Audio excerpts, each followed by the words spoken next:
Добрый день, мы рады вас приветствовать в этот прекрасный день людей с инвалидностью. Бүгүн Бишкек шаарында майыптуулугу бар адамдардын эл аралык күнүн отурлай өзгөчө форматтагы иш-чара болуп өттү. Аталган иш-чарага 250гө жакын бөбөк ата-энелери менен бирге чакырылып, алар үчүн атайын майрамдык программа тартууланды. Иш-чара Интеракт эл аралык коомдук кайрымдуулук уюму тарабынан уюштурулган. Интеракт уюму Кыргызстанда дээрлик 13 жылдан бери социалдык колдоо багытында иш жүргүзүп, аймактардагы өзгөчө муктаждыгы бар жарандарга даректүү жардам көрсөтүп келет. Бул күндүн максаты өзгөчө муктаждыгы бар балдарга кубаныч тартуулоо, аларды колдоо жана ата-энелерине моралдык дем берүү экендигин баса белгилейт аталган фонддун жетекчиси.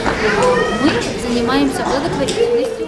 Биз кайрымдуулук менен алектенип 8 багытта иш жүргүзөбүз. Реабилитациялык борборлорго, карлар жана балдар үйлөрүнө, экологияга, мүмкүнчүлүгү чектелген жарандарга жана башка тармактарга колдоо көрсөтөбүз. Кайрымдуулук долбоорун уюштуруп, түшкөн каражат жана демөөрчүлөрдүн жардамы менен жардам беребиз. Ишибиз Кыргызстан боюнча Бишкектен тартып бардык облустарга чейин жетет. Алгач муктаждыктарын тактап, негизинен тамак-аш, кийим-кечек, гигиеналык каражаттарды балдар борборуна барганда дары-дармек жана башка керектүү нерселерди алып барабыз. Кээде оңдоп түзөө иштерин да жасайбыз. Ошондой эле ата-энелерди моралдык жактан колдоо үчүн тренингтерди өткөрөбүз. Психологдор иштейт, энелер үчүн медайымдыкка окуткан курстарыбыз бар. Ушундай маанилүү социалдык долбоорлорду ишке ашырып келе жатабыз. Очень много. У нас около 50 проектов.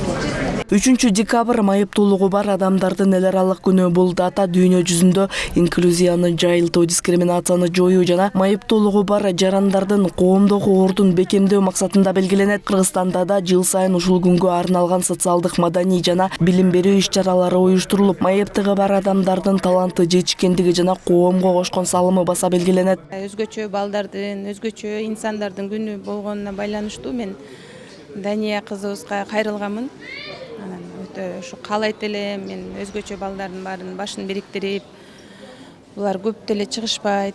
Анан суранып кетем, ушундай бир иш-чара кылсак кандай болот деп кайрылгам. Анан Дания жок деген жок, макул эжеке, сиз баарын чогултуп, тактай бериңиз, мен жардам берем деп 2 ай даярданды Дания. Өз күчү менен чуркады, даярданды. Биз болгону ушул 100 баланы энекеси менен башын бириктирдик бул жака. Өзгөчө энекелер көбүнчө ушул балдардын оорулары менен эле алышып, күндө бир күн күлсө бир күн ыйлашат да. Айрыкча бүгүнкү күнүбүздө өзүңүздөр байкагандай бүт мүмкүнчүлүгү чектелген инсандар болуп атат. Анан булардын көңүлүн көтөрүп койгон бул өтө сонун нерсе. Чынында аябай сүйүнүшүп, булар 1 ай мурун уже биз группада жазып баштадык. Биз эмне кийебиз, кантип барабыз, кандай болот экен, кандай подароктор болот, кандай белек алабыз деп кызыгуу менен күтүштү. Булар үчүн бул өтө чоң майрам да. Бизге мындай жөнөкөй инсандарга билим берген менен өзгөчө инсандар үчүн бул күн өтө чоң маани. Чүй областында менде 50 апа бар. Балдары аутист, ДЦП. Ушул балдар квартирада жашап турушат, өтө муктаж.